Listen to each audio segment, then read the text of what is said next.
The Autobiography of Booker T. Washington, Up from Slavery, Chapter 8, Teaching School in a Stable and a Henhouse. I confess what I saw during my month of travel and investigation left me with a very heavy heart. The work to be done in order to lift these people up seemed almost beyond accomplishing. I was only one person, and it seemed to me that the little effort which I could put forth could go such a short distance toward bringing about results. I wondered if I could accomplish anything, and if it were worthwhile for me to try. Of one thing I felt more strongly convinced than ever after spending this month and seeing the actual life of the colored people, and that was that, in order to lift them up, something must be done more than merely to imitate New England education as it then existed. I saw more clearly than ever the wisdom of the system which General Armstrong had inaugurated at Hampton. To take the children of such people as I had been among for a month, and each day give them a few hours of mere book education, I felt would be almost a waste of time. After consultation with the citizens of Tuskegee, I set July 4th, 1881, as the day for opening of the school in the little shanty and church which had been secured for its accommodation. The white people, as well as the colored, were greatly interested in the starting of the new school, and the opening day was looked forward to with much interest and discussion. There were not a few white people in the vicinity of Tuskegee who looked with some disfavor upon the project. They questioned its value to the colored people and had a fear that it might result in bringing about trouble between the races. Some had the feeling that in proportion as the Negro received education, in the same proportion would his value decrease as an economic factor in the state. These people feared the result of education would be that the Negroes would leave the farms and that it would be difficult to secure them for domestic service. The white people who questioned the wisdom of starting this new school had in their minds pictures of what was called an educated Negro with a high hat, imitation gold eyeglasses, a showy walking stick, kid gloves, fancy boots, and whatnot. In a word, a man who was determined to live by his wits. It was difficult for these people to see how education would produce any other kind of a colored man. In the midst of all the difficulties which I encountered in getting the little school started, and since then through a period of 19 years, there are two men among all the many friends of the school in Tuskegee upon whom I have depended constantly for advice and guidance, and the success of the undertaking is largely due to these men, from whom I have never sought anything in vain. I mention them simply as types. One is a white man and an ex-slave holder, Mr. George W. Campbell. The other is a black man and ex-slave, Mr. Lewis Adams. These were the men who wrote General Armstrong for a teacher. Mr. Campbell is a merchant and banker and had little experience in dealing with matters pertaining to education. Mr. Adams was a mechanic and had learned the trades of shoemaking, harness making, and tinsmithing during the days of slavery. He had never been to school a day in his life, but in some way he had learned to read and write while a slave. From the first, these two men saw clearly what my plan of education was, sympathized with me, and supported me in every effort. In the days which were darkest financially for the school, Mr. Campbell was never appealed to when he was not willing to extend all the aid in his power. I do not know two men, one an ex-slave holder, one an ex-slave, whose advice and judgment I would feel more like following in everything which concerns the life and development of the school at Tuskegee than those of these two men. I have always felt that Mr. Adams, in a large degree, derived his unusual power of mind from the training given his hands in the process of mastering well 3 trades during the days of slavery. If one goes today into any southern town and asks for the leading and most reliable colored man in the community, I believe that in 5 cases out of 10 he will be directed to a Negro who learned a trade during the days of slavery. On the morning that the school opened, 30 students reported for admission. I was the only teacher. These students were about equally divided between the sexes. Most of them lived in Macon County, the county in which Tuskegee is situated, and of which it is the county seat. A great many more students wanted to enter the school, but it had been decided to receive only those who were above 15 years of age and who had previously received some education. The greater parts of the 30 were public school teachers, and some of them were nearly 40 years of age. With the teachers came some of their former pupils, and when they were examined, it was amusing to note that in several cases the pupil entered a higher class than did his former teacher. It was also interesting to note how many big books some of them had studied, and how many high-sounding subjects some of them claimed to have mastered. The bigger the book and the longer the name of the subject, the prouder they felt of their accomplishment. Some had studied Latin and 1 or 2 Greek. This they thought entitled them to special distinction. In fact, one of the saddest things I saw during the month of travel, which I described, was a young man who had attended some high school, sitting down in a 1-room cabin with grease on his clothing, filth all around him, and weeds in the yard and the garden, engaged in studying a French grammar. The students who came first seemed to be fond of memorizing long and complicated rules in grammar and mathematics, but had little thought or knowledge of applying these rules to their everyday affairs of life. One subject which they like to talk about and tell me that they had mastered is arithmetic. In arithmetic was banking and discount, but I soon found out that neither they nor almost anyone in the neighborhood in which they had ever lived had ever had a bank account. In registering the names of the students, I found that almost every one of them had one or more middle initials. When I asked what the J stood for in the name of John J. Jones, it was explained to me that this was a part of his entitles. Most of the students who wanted to get an education because they thought it would enable them to earn more money as school teachers. Notwithstanding what I have said about them in these respects, I have never seen a more earnest and willing company of young men and women than these students were. They were all willing to learn the right thing as soon as it was shown to them what was right. I was determined to start them off on a solid and thorough foundation so far as their books were concerned. I soon learned that most of them had the merest smattering of the high-sounding things that they had studied. While they could locate the desert of Sahara or the capital of China on an artificial globe, I found that the girls could not locate the proper places for the knives and forks on an actual dinner table or the places on which the bread and meat should be set. I had to summon a good deal of courage to take a student who had been studying cube root and banking and discount and explain to him that the wisest thing for him to do first was thoroughly master the multiplication table. The number of pupils increased each week until by the end of the first month there were nearly 50. Many of them, however, said that as they could remain only for 2 or 3 months, they wanted to enter a high class and get a diploma the first year if possible. At the end of the first weeks, a new and rare face entered the school as a co-teacher. This was Miss Olivia A. Davidson, who later became my wife. Miss Davidson was born in Ohio and received her preparatory education in the public schools of that state. When little more than a girl, she heard of the need for teachers in the South. She went to the state of Mississippi and began teaching there. Later, she taught in the city of Memphis. While teaching in Mississippi, one of her pupils became ill with smallpox. Everyone in the community was so frightened that no one would nurse the boy. Mrs. Davidson closed her school and remained by the bedside of the boy night and day until he recovered. While she was at her Ohio home on her vacation, the worst epidemic of yellow fever broke out in Memphis, Tennessee, that perhaps has ever occurred in the South. When she heard of this, she at once telegraphed the mayor of Memphis offering her services as a yellow fever nurse, although she had never had the disease. Mrs. Davidson's experience in the South showed her that the people needed something more than mere book learning. She heard of the Hampton system of education and decided that this was what she wanted in order to prepare herself for better work in the South. The attention of Mrs. Mary Hemingway of Boston was attracted to her rare ability. Through Miss Hemingway's kindness and generosity, Miss Davidson, after graduating at Hampton, received an opportunity to complete 2 years' course of training at the Massachusetts State Normal School at Framingham.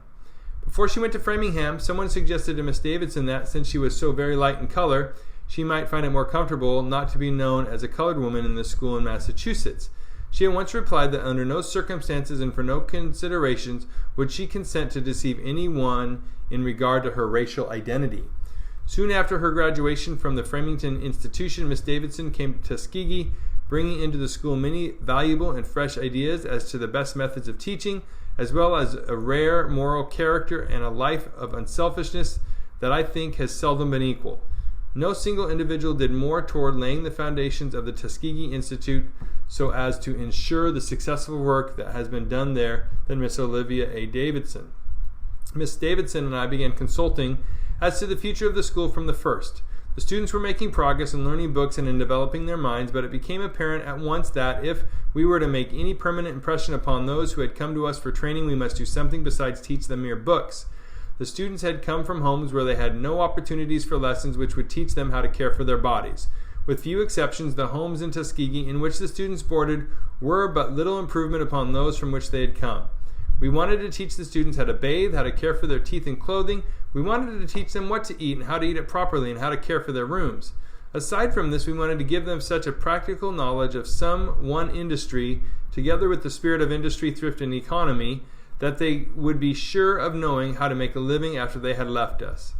We wanted to teach them to study actual things instead of mere books alone. We found that most of our students came from the country districts where agriculture in some form or other was the main dependence of the people. We learned that about 85% of the colored people in the Gulf states depended on agriculture in their living. Since this was true, we wanted to be careful not to educate our students out of sympathy with agricultural life so that they would be attracted from the country to the cities and yield to the temptation of trying to live by their wits. We wanted to give them such an education as would fit a large proportion of them to be teachers and at the same time cause them to return to the plantation districts and show the people there how to put new energy and new ideas into farming as well as into the intellectual and moral and religious life of the people. All these ideas and needs crowded themselves upon us with a seriousness that seemed well nigh overwhelming. What were we to do? We only had the little old shanty and the abandoned church which the good colored people of the town of Tuskegee had kindly loaned us for the accommodation of the classes. The number of students was increasing daily. The more we saw of them and the more we traveled across the country districts, the more we saw that our efforts were reaching to only a partial degree the actual needs of the people whom we wanted to lift up through the medium of the students whom we should educate and send out as leaders. The more we talked with the students who were then coming to us from several parts of the state, the more we found that the chief ambition among a large portion of them was to get an education so that they would not have to work any longer with their hands. This is illustrated by a story told of a colored man in Alabama who, one hot day in July, while he was at work in a cotton field, suddenly stopped and, looking toward the sky, said, "Oh Lord, the cotton am so grassy, the work am so hard, and the sun am so hot, that I believe this darky am called to preach." About 3 months after the opening of the school, and at the time when we were in the greatest anxiety about our work, there came into market for sale an old and abandoned plantation which was situated about a mile from the town of Tuskegee. The mansion house, or big house, as it would have been called, which had been occupied by the owners during slavery, had been burned. After making a careful examination of the place, it seemed to be just the location that we wanted in order to make our work effective and permanent. But how were we to get it? The price asked for it was very little, only $500, but we had no money, and we were strangers in the town and had no credit. The owner of the land agreed to let us occupy the place if we could make a payment of $250 down, with the understanding that the remaining $250 must be paid within a year. Although $500 was cheap for land, and it was a large sum when one did not have any part of it.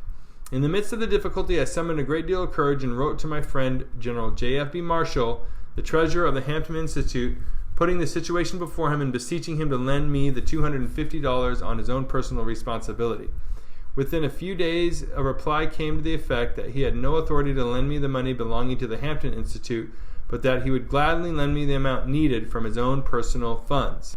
I confess that the securing of this money in this way was a great surprise to me, as well as a source of gratification. Up to that time, I never had in my possession so much money as $100 at a time, and the loan which I had asked General Marshall for seemed a tremendously large sum to me. The fact of my being responsible for the repaying of such a large amount of money weighed very heavily upon me. I lost no time in getting ready to move the school onto the new farm. At the time we occupied the place, there were standing upon it a cabin, formerly used as a dining room, an old kitchen, a stable, and an old hen house. Within a few weeks we had all of these structures in use. The stable was repaired and used as a recitation room, and very presently the hen house was utilized for the same purpose. I recalled that one morning when I told an old colored man who lived near and who sometimes helped me that our school had grown so large that it would be necessary for us to use the hen house for school purposes, and that I wanted him to help me give it a thorough cleaning out the next day, he replied in the most earnest manner, "What you mean, boss? You surely ain't going to clean out the hen house in the daytime." Nearly all the work of getting the new location ready for school purposes was done by students after school was over in the afternoon. As soon as we got the cabins in condition to be used, I determined to clear up some land so that we could plant a crop. When I explained my plan to the young men, I noticed that they did not seem to take to it very kindly. It was hard for them to see the connection between clearing land and an education. Besides, many of them had been school teachers, and they questioned whether or not clearing land would be in keeping with their dignity. In order to relieve them from any embarrassment, each afternoon after work I took my axe and led the way to the woods. When they saw that I was not afraid or ashamed to work, they began to assist with more enthusiasm. We kept at the work each afternoon until we had cleared about 20 acres and had planted a crop. In the meantime, Miss Davidson was devising plans to repay the loan. Her first effort was made by holding festivals or suppers. She made a personal canvass among the white and colored families in the town of Tuskegee and got them to agree to give something like a cake, a chicken, bread, or pies that could be sold at the festival. Of course, the colored people were glad to give anything that they could spare, but I want to add that Miss Davidson did not apply to a single white family, so far as I now remember, that failed to donate something. And in many ways, the white families showed their interest in the school. Several of these festivals were held, and quite a little sum of money was raised. A canvass was also made among the people of both races for direct gifts of money, and most of those applied to gave some small sums. It was often pathetic to note the gifts of the older colored people, most of whom had spent their best days in slavery. Sometimes they would give 5 cents, sometimes 25 cents. Sometimes the contribution was a quilt or a quantity of sugar cane. I recall some old colored woman who was about 70 years of age who came to see me when we were raising money to pay for the farm. She hobbled in the room where I was, leaning on a cane. She was clad in rags, but they were clean. She said, "Mr. Washington, God knows I spent the best days of my life in slavery. God knows I was ignorant and poor. But," she added, "I knows what you and Miss Davidson is trying to do. I knows you is trying to make better men and better women for the colored race. I ain't got no money, but I want you to take these 6 eggs, what I's been saving up, and I want you to put these 6 eggs into the education of these boys and gals. Since the work at Tuskegee started, it has been my privilege to receive many gifts for the benefit of the institution, but never any, I think, that touched me so deeply as this one." Hey, thanks for watching this video. I really hope it was helpful. If you could subscribe to the channel, boy, that would be sweet. Here is a playlist that has to do with advanced placement and other advanced English kind of topics. Up here is a writing workshop and other kind of writing videos. And then just here's one for fun. Until next time, take care.